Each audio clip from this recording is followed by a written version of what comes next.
The broader military campaign against ISIS has now begun.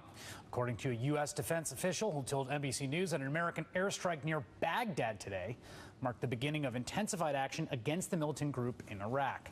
It's the first phase of efforts to, quote, degrade and ultimately destroy ISIS, announced by President Obama last week. But it won't be enough to satisfy a small faction in Washington pushing for ground troops in Iraq and Syria, including Congressman John Fleming, who's called for, quote, all-out war, shock and awe, and Senator Lindsey Graham.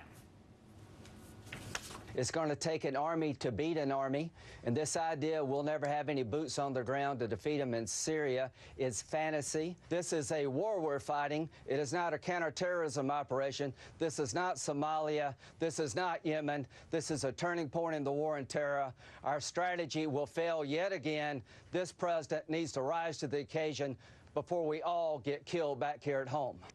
Well, this group of people calling for ground troops may be relatively small in number, but they are successfully pulling the conversation towards all-out war. And a good example of this is the way this graphic operated on Fox News. It was flagged today on Twitter. One of the graphics has them saying the U.S. has conducted 160 airstrikes against ISIS in Iraq, while the other says military action has yet to commence. Military action, it appears, hasn't started until there are combat troops fighting on the ground. Meanwhile, new polling seems to perfectly capture the public's deep ambivalence around this entire enterprise. Get this, a solid majority of Americans support the president's decision to take action against ISIS in Iraq and Syria, while only a small minority have much confidence the U.S. will actually be able to accomplish its goals there. The country wants us to bomb ISIS and doesn't think it will work. And that pessimism has a lot to do with the complicated mess on the ground, especially in Syria, where, as the New York Times wrote in an editorial this weekend, quote, groups identified by Western intelligence agencies as the moderate opposition have been weak, divided, and without coherent plans or sustained command structures. Compare that to ISIS, the biggest and best organized insurgent force inside Syria, now controlling over 35% of the country, according to the London-based Syrian Observatory for Human Rights. All that thanks in large part to its unprecedented funding. According to the Associated Press, the extremist group brings in more than $3 million a day from a combination of oil smuggling, human trafficking, theft, and extortion. Joining me now to discuss how that money works is Dr. Denise Natali. She's Senior Research Fellow at the Institute for National Strategic Studies. Okay, I have seen so many articles now about the funding of ISIS and still don't quite understand it. So just to be real basic, what do we mean when we say they're bringing in $3 million a day? Like, how do you even do that in the circumstances in which ISIS exists?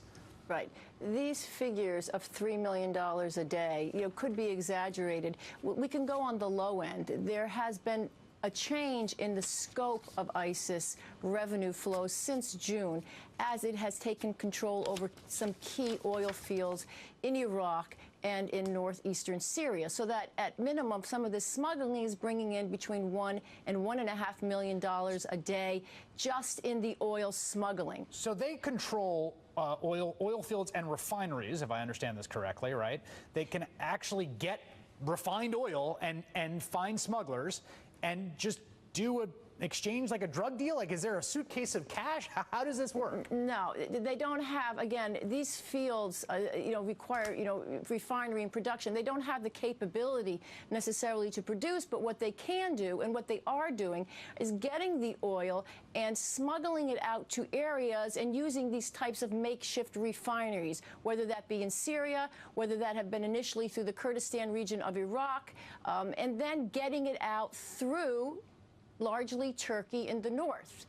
That's one part of it. The other part of it is selling this oil, this smuggled oil and confiscated oil, to local agents, the way that business has been going on for a very long time. So you're selling it to gas stations, middlemen, smugglers, and they're making a cut as well.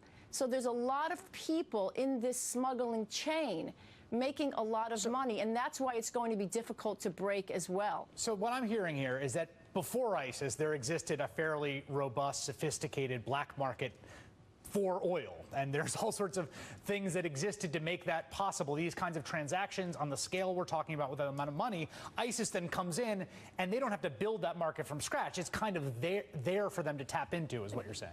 This has been going on, look, in the oil for fuel smuggling trade in the 1990s, when, oil traders were making money. And this is a control of roads. This is a trucking industry. So part of that network has been put in place since the 90s. And again, since 2003, has been able to grow because you have a weakened state, you have ungoverned spaces, you have borders that are no longer being controlled, so that by December of 2013, whether we want to call it ISIS, the former AQI, they were making $8 million a month just in this oil. So they're bringing this money in. Again, how does this work? Like, they also have a payroll, right? I think this is an important thing to understand about ISIS. They've got tens of thousands of troops under arms. A large part of those are people that are getting paid. They're a paid army. They've got to pay them. How's the money work? Like, what are these Iraqi dinars? Are they American dollars? Is it scrip credit?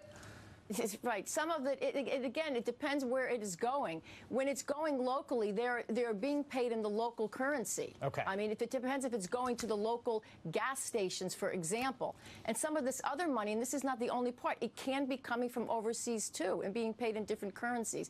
Where it's being used and where it's going is how the currency is going to be determined. A lot of this is local.